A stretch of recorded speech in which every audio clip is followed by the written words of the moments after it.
The Enlightenment, sometimes referred to as the Age of Reason, was a confluence of ideas and activities that took place throughout the 18th century in Western Europe, England, and the American colonies.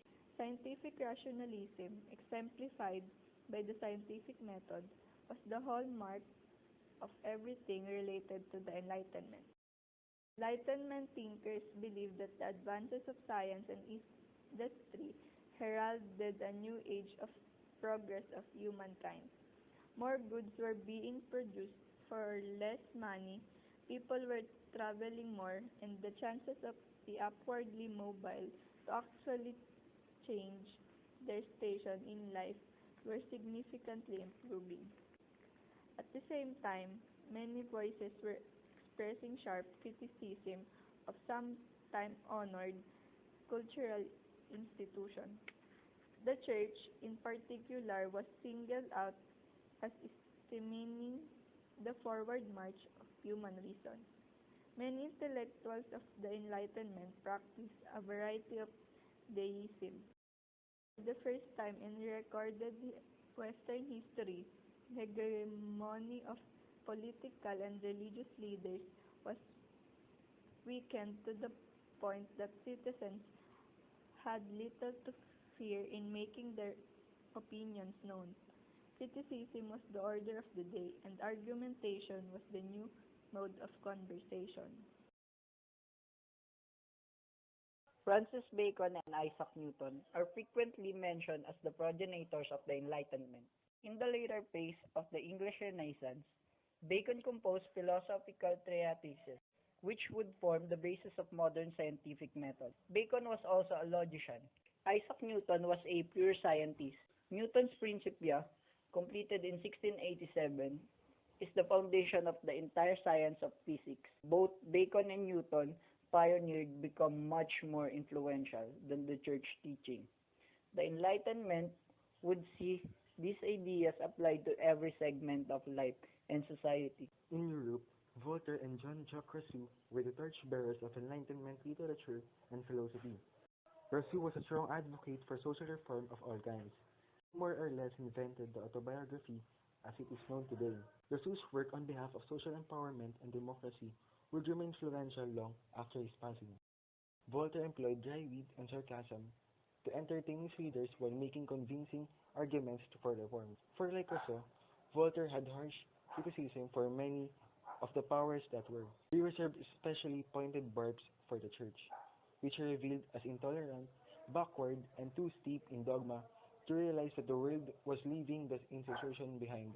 Together, Voltaire and Rousseau are the most well-known of the collective of European writers working to promulgate Enlightenment philosophy.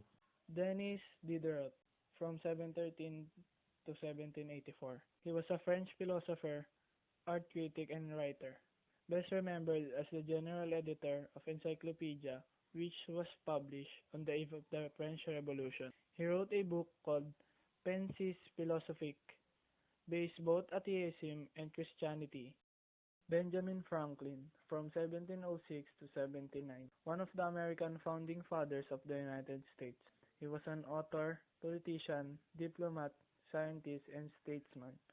He was a key figure in the American Enlightenment, which saw major breakthroughs in science and ideas of political republicanism. Franklin was an early supporter of colonial unity in the United States. Thomas Jefferson. He was an American founding father and the principal author of the Declaration of Independence in 1776. In this declaration, Jefferson laid out the fundamental principle of America, calling for equality and liberty. He also advocated ending slavery and promoting religious tolerance. Thomas Hobbes, 1688 to 1679, a philosopher and political theorist who 1661 theorized Leviathan, effectively kicked off the English Enlightenment. The controversial Leviathan detailed Hobbes' theory that all humans are inherently self-driven and evil, and that the best form of government is thus a single, all-powerful monarch to keep everything in order. John Locke, 1632 to 1704.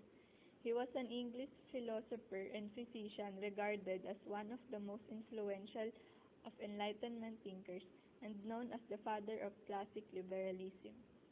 He became a highly influential philosopher, writing about such topics as political philosophy, epistemology, and education.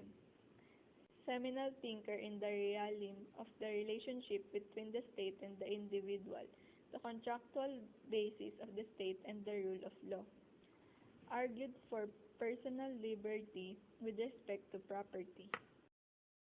Alexander Pope, 1688 to 1744. He was arguably the only great poet of Enlightenment England. He was inventor on several fronts. His great masterpiece was the Dunciad, a four-part cutting indictment of 18th century English society. He translated the Iliad and Odyssey.